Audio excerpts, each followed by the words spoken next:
Three minors ended up locked inside a Walgreens during what looks like a failed shoplifting attempt, and the entire situation turned into pure chaos. These kids clearly thought they could pull off some sneaky moves, but the second that automatic door shut and the alarm went off, their confidence disappeared.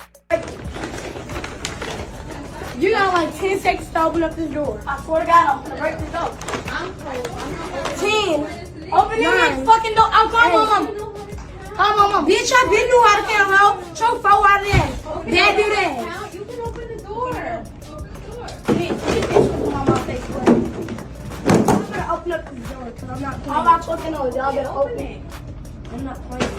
You know how to count. You have hands. Open the door. Open up this door before we break this bitch. Break it. Go ahead. I'm finna break some up in this bitch. I'm God. I'm finna. You guys must be dumb. I would like that fight with y'all. Do not play with me. You Do can not. like that, but you can't open the door. Do not play with me. Open this door, I'll trash it. You can open it. I will trash this on. I'm closed. All right, we're sorry. So how the fuck you don't get out?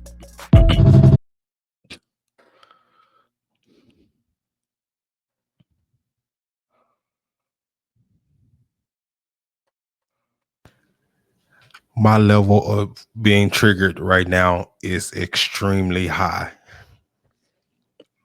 It is extremely high. I am so triggered. Go ahead, man. There's so many levels to this.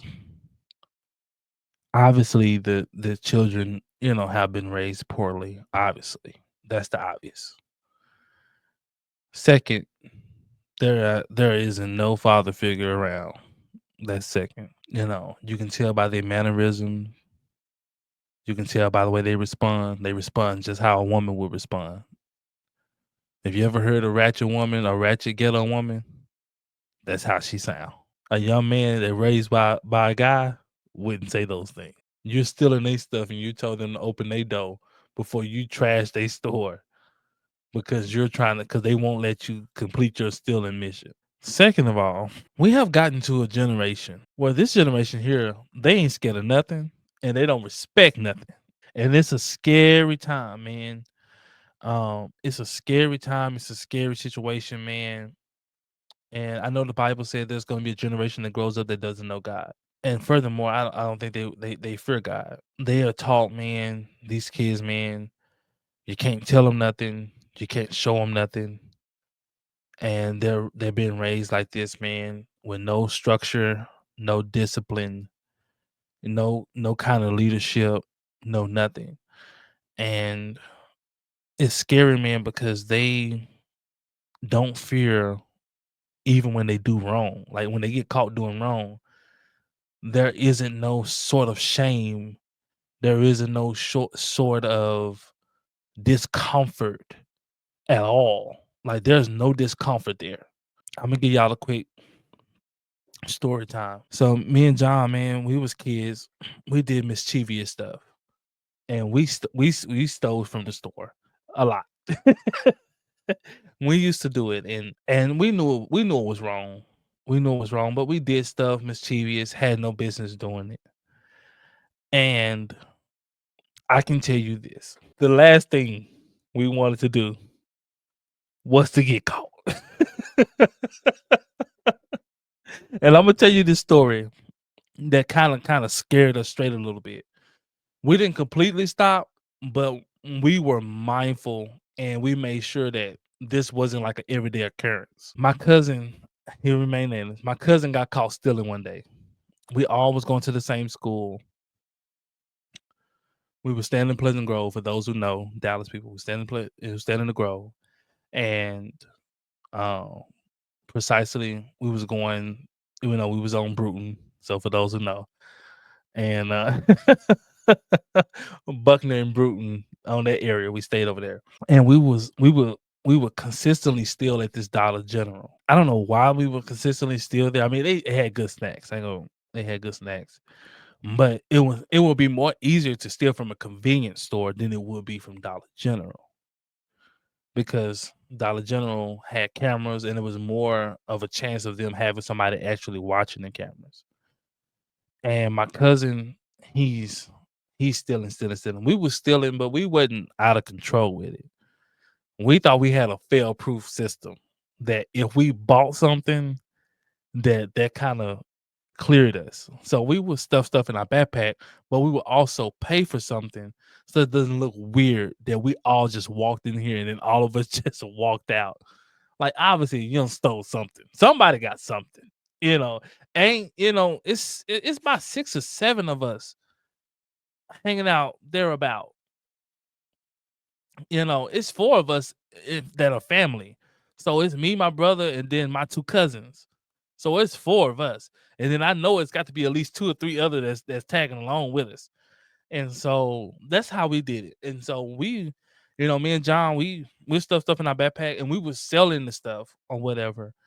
But we'll take one thing, whatever it may be, and we'll pay for it or whatever. And so we all outside. So we're outside and we're waiting on my cousin to come out. And it was a girl who went to school with us who also stayed in the same apartments. She come rushing outside and she tells my cousin, "They got your brother." I said, "What?" It's like, "They got your cousin back there." "Got him where?" And we go in and the security guard got my cousin hemmed up back there, the back of the collar back there, man. Got him hemmed up. And boy, when I tell you our heart dropped, heart sunk. We didn't say nothing. It was understood. I said, "Lord, we finna die. Lord, we finna die. I'm finna die for some Oreos and Jolly Ranchers and whatever else I had, Pringles, whatever else I had in the bag." I said, "Lord, I'm finna die." I said, Johnny Johnson is fins to kill us. And we were more so, because it was double fold, man. Like we were scared of the consequences that would happen. But with my mom also understanding, she brought the nurturing side, which brought in the feelings and which brought in the shame that you would bring to your parents. So if my parents had to come pick me up from the store from stealing, the shame that it would bring my mom to have to walk in there and that's your son back here stealing out of this store. And the shame that it would bring my mom knowing that she taught me better than this. Knowing that I didn't even have to steal. At that time, my mom was giving us money. Like we didn't even have to steal. We were just doing it basically for a sport, for the thrill of it.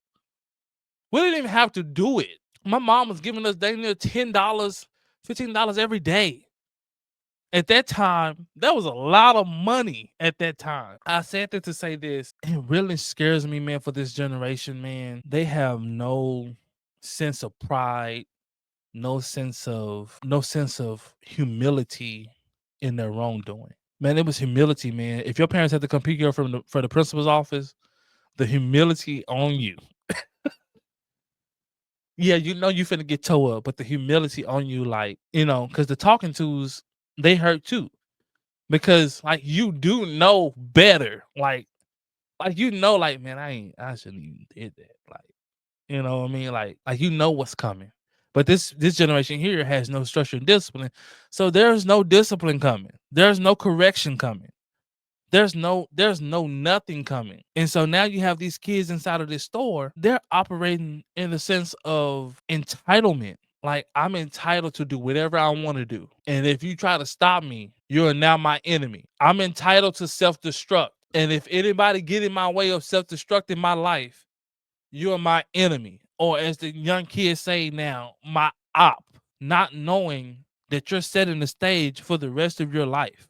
This is probably the first time they have ever been held accountable for anything. They probably been able to do whatever they wanted to do because these same little kids will be in there threatening to whoop their mama tail. And she be sitting there, I don't know why he doing that.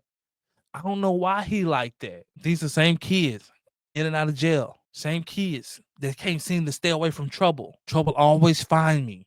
But you setting the stage for that now. Because you can set your life up to where trouble always finds you. You always seem to be around trouble. Even if you ain't doing nothing wrong. Man, my heart goes out, man, to the kids, man. It's just not love, man. You know, allow kids to raise themselves. And we have another video, but before I even seen the other video, I knew what their living situation was.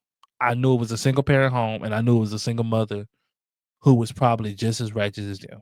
Because ain't no daddy, not no real daddy that's involved going for it. Just ain't. Because the number one thing of a man is he's a problem solver. And what they're doing is a problem.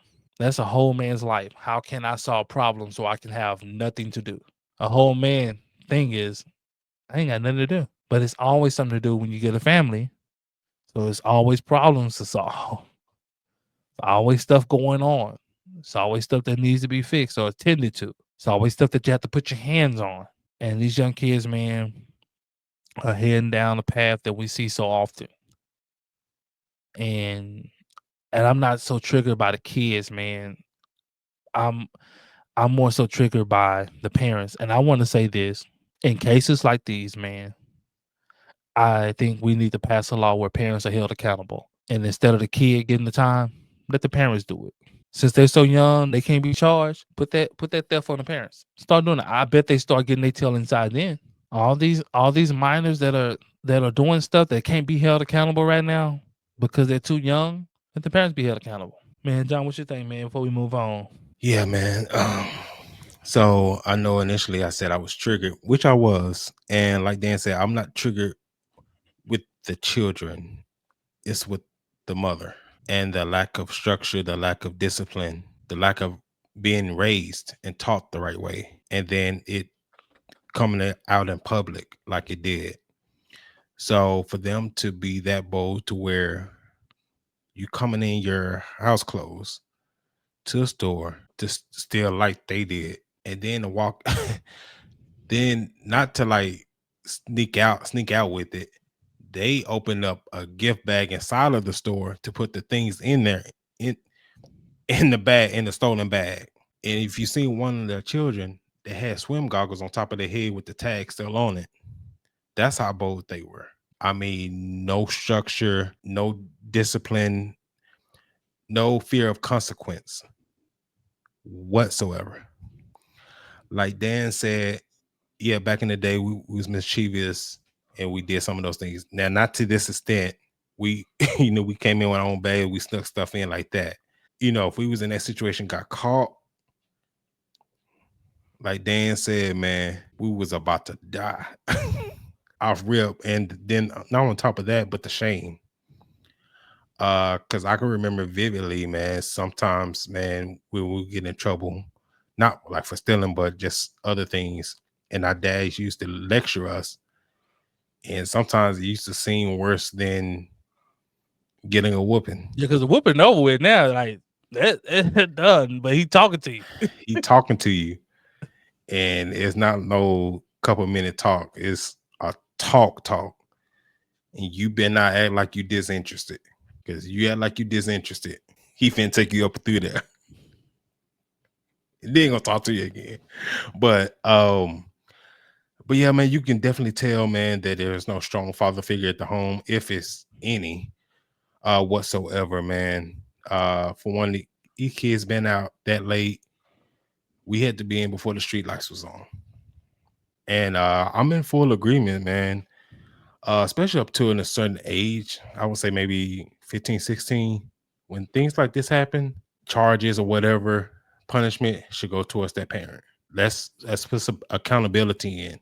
Because when you ready to go file for benefits, food stamps, Medicaid, all that, hey, you ready to shape up then. Let's apply these things towards these parents, because they're going to be the same ones if nothing changes and nothing turns around. They'll be the same ones in a few years where they trying to do a GoFundMe for bail money, or even worse, funeral expenses. And we seen this, especially growing up in the hood, we seen this way too often. The kids start out like this, and before you know it, they either locked up or they're 6 feet under, because it went unaddressed. No structure, no father figure, no discipline. This is where it starts. And if you don't address it now, it's only going to get worse.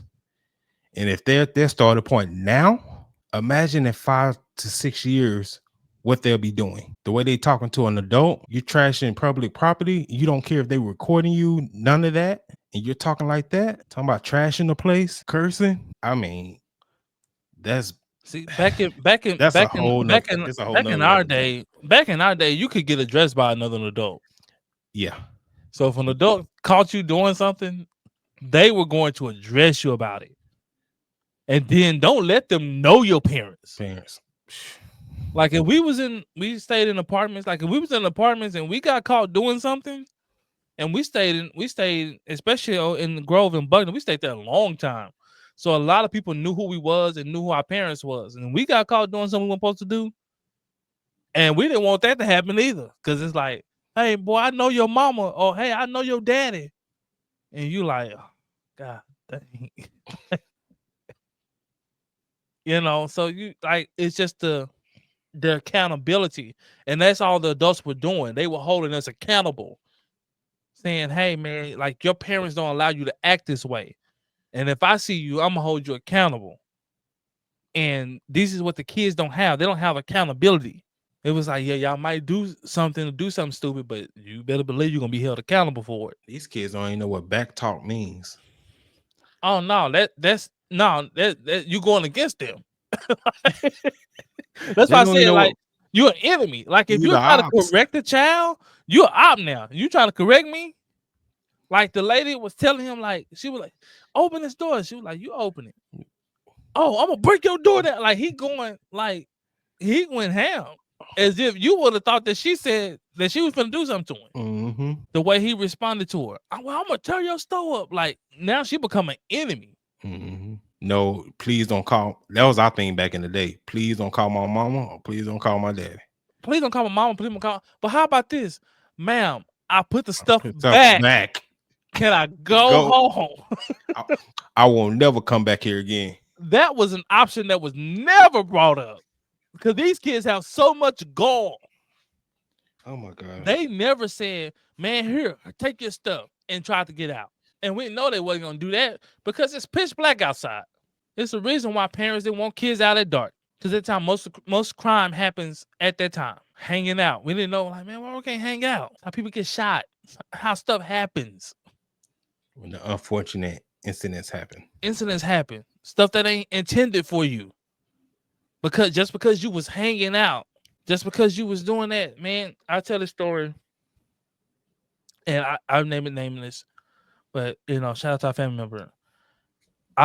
We lost a little cousin like that, and I went to the funeral. Man, the funeral was so sad, man, of these kids in here, and he was a little kid himself, and lost his life, man, because he was just hanging out, sitting in a car with some friends of his, mistaken identity.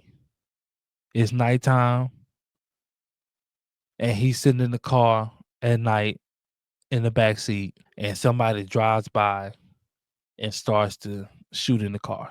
And then I remind you, the people that shot in the car, he know the kid, he know them. And when the kid went to go turn himself in, he said, I wasn't trying to shoot him. I know him. So you end up shooting somebody you was even cool with. Mistaken identity.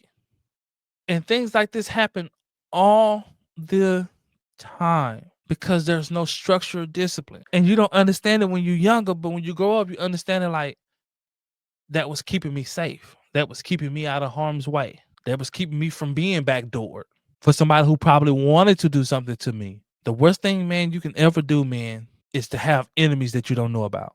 Every night you pray, man, you should always pray, man, God, expose my enemies. Expose the enemy. Expose the devil so I don't get blindsided. That's the worst thing you ever want is to be around enemies and not know. They're plotting on you.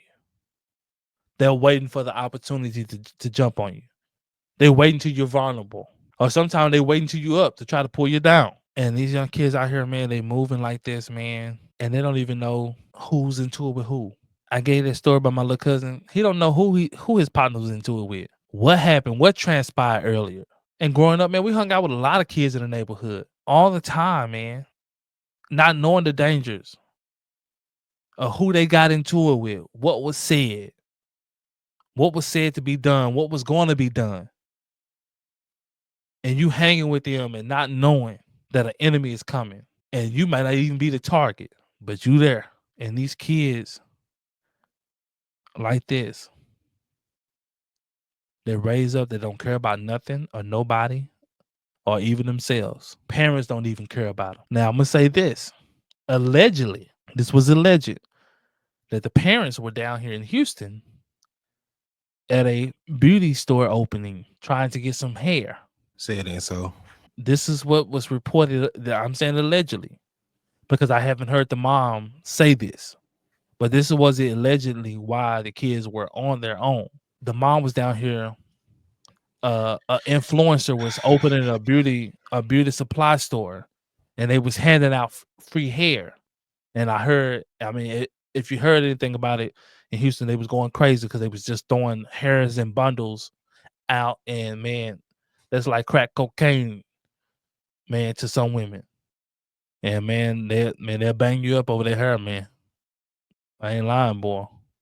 And they were going crazy. They was going insane. And if that's the truth, man, like I said, they need to implement that law. But man, we can move on to the next video and let's see. But we can see this is the shameful part. What y'all sit up right. So these people in the comments, what y'all got to say to them? Okay, so please, can people stop saying they mama poor, they can't afford food, our mama can't afford And food. second of all, we fully dressed, we got more money than you, bitch. Second, Okay, stop. Now, I don't know if that's their mom or whoever she is. But to allow those kids to sit there, use profanity, and it's obviously that's the person that was there watching them, or quote unquote supposed to be watching them. I think she's gonna later say that she's not their mom, but quote unquote watching them. They got the same clothes on that they had when they went to the store to steal. So that's either happened that night. That was my whole thing. It's like this is your next action is to put out a response video. Not only being busted. That's your video, response. the response video is fine. It's what you're saying in this response video. I mean, this. Yeah. Let's keep going, man. Of all, y'all dicking, get off dick. Y'all niggas about my pussy. sister. This is not my mama, this is my sister. She make more money than you. She got her own house. Okay, there it go. That's their sister. You broke. You ain't getting no money. She was supposed to be watching That us. was not food inside that bag. That was snacks and toys. And if it was, yeah, that's what y'all like the fuck. Matter of Fuck them. fact, everybody Fuck them. steal. Matter of fact, y'all y'all got grown. food. Everybody that knows know y'all I got can show food. you. Y'all grown people. Money. But yeah, like at the end of the day, my mama. When you seen somebody with a head full of red hair, when they got a head full of red hair and an arm sleeve with tattoos, so you know they on ratchet time. Y'all mama and sister got all this money, and y'all felt the need to go in the middle of the night to go in this store and steal all these people belongings alone. Child trafficking is real. Ain't nobody trafficking them baby kids. Boy, you crazy? Boy, you can't get a man. This guy What you say they gonna bring them back? bring them back. Did you hear them kids? Did you hear them? Talking about bring them back. Man, them traffickers gonna approach them kids. Them kids gonna tell them, I'm gonna turn your truck up. What you mean? I'm gonna trash this truck. I'm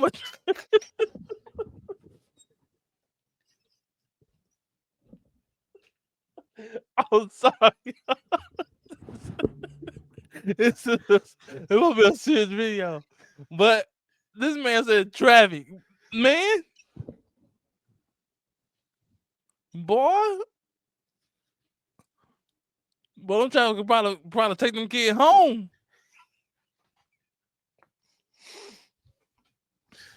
Boy, ain't nobody taking them kids. I wasn't even scared of them walking to the store late at night by themselves. Did not know that they got dropped off. But yeah, and everybody in the comments talking about their mama this, their mama that. Bitch, my mama did not know they was stealing. Bitch, that was not with my. So you make a video to further make a fool, not only make a fool of yourself, but to basically confirm everything that we was saying about your home life. And then two, you make a video to further, I guess, praise the little boys for their actions and basically try to uphold them or try to give some reason of why they were stealing, or it's okay because it was just snacks and toys, and it's okay because they stole it but they got money. That's an oxymoron. People that got money don't steal. Not in that sense, anyway. It ain't the fact that they stole. We know it's wrong. That's not the issue. They don't know what's wrong. That's not They the think issue. it's they right.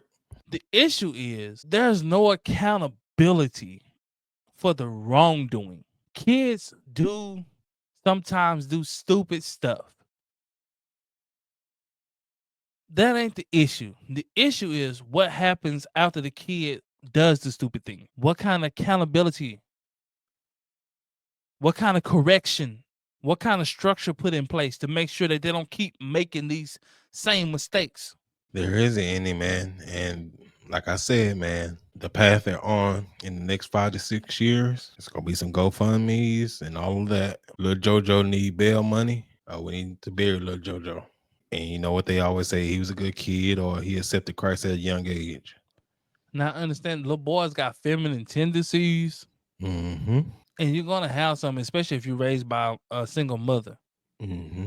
because you're gonna copy her mannerisms, because there's nobody else in the house to copy. There's no man in the house, so it's not like you can copy him in the way that he talks or the way that he handles himself or how he moves, how he thinks or how he responds to situations. Me and my wife respond to situations 2 different ways because we're 2 different individuals. She's a lady. I'm a guy. My wife might be sometimes a little bit more emotional than I might be. She got on there with that rant, talking about she didn't know what they was doing, or they mama didn't know what they was doing. So mama ain't there.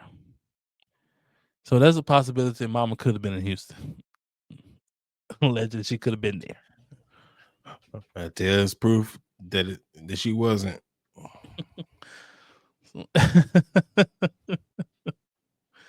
So I guess they were supposed to be getting watched by their sister, and she can care less about what they doing, what they into. Yeah, I can only imagine what she doing. You know, so she can care the way less. she talked, she was doing the same thing at their age. From the way she talked. Same thing. Boy, ain't no telling what she into. No, I'm saying at that age she was doing the same thing. Now, only good Lord know what she doing out there now. Let alone is no supervision, no father figure in the house. I know why ain't no man in the house. Boy, you don't want ain't no man coming in there with that. You see them? You see them 3 aliens? In the words of Bubba Dub, never. Well, not it's only a fool that going into that space.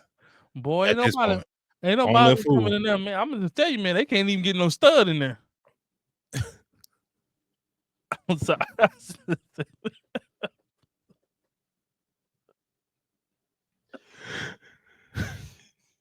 I'm sorry. I shouldn't have said that. But you know, man, they putting studs on child support nowadays, man. So man, shoot, they can't even get no stud daddy. Nah, man, that's just too far. That's too far gone, man. Nah. Man, shoot, if any man go into that situation, I do not feel sorry for you. I do not. And you know, some men are going there, man, for the sex. Yeah, that's what I'm saying. I don't feel sorry for you. And then get abused all the way. Exactly. Taking the wallet. Man, do everything. And then tell them they're going to turn stuff up. I trash. He in there talking about, man, give me my wallet. What wallet? Wallet. Man, I'll trash his wallet. I'll burn it. Boy, them little kids there, boy. Mm-mm. You talking about they'll do something to you? They would. They the type of kids, man. When you sleep, they'll hold your nose in your mouth, Man, probably even more than that. tie you up. They probably try to tie your feet up. Man, you better secretly sleep with your pistol under your pillow. I ain't lying, man. I'm telling you, man, I'm one of those guys, man. I watch these criminal shows and like these shows on YouTube about how these kids just be, they go in there and murder their parents, man. Mhm. They And diabolical, man. some of these kids have a nice home. Mm-hmm. And they go in there, and the one time the kid can't get his way, Right. he go in there. I heard They snap. one guy go in there, man. He said he killed his mama with a hatchet and kept hacking at her. You can imagine if you never had a hatchet, somebody hatching you to death. It's not immediate death. It is not. It takes some work. That's one of the worst ways to go. And he's sitting there, like, kind of grinning about it, like, yeah, I remember the sound of it. It's like, what? Yeah, stay away from Buddy. But man, these are the new problems in society is growing up right in front of our face. These are the people that you're trying to keep your kids away from. Well, it's scary out there now, man. And we thought we was the lost generation. They kept saying that mess, man, but we wasn't lost, man. Just when you think it couldn't get any worse. Man, we had respect, man, for adults, man. We had respect, man, for people, man. Things like that, man. This generation here, man, they don't respect nothing or nobody. And now this generation, man, you ain't somebody a popular, man, until you can harm somebody, till you can kill somebody. Like now it's glorified of how many people you killed. Like that's a thing. Like now they make up a genre for it, call it drilling. And you make up beef so you can kill people. That's basically what you do. It's destruction. We watch them destroy themselves. And that's why I said that about those kids. Like they don't know they're on the path to destruction. Because they're destroying their lives right in front of our eyes. They clearly in the wrong. And now that somebody is upholding it, not upholding them in their wrong, now you're my enemy. And we seen this it's all over now. It's all over. And we stay in Texas, it's all over, man. It's in Houston, it's in Dallas. It's everywhere, man. Where you have these young kids, man, 14, 15, 16 years old, driving to another part of town looking for somebody to kill. Somebody who look just like you. Another reason why you need to be in the house.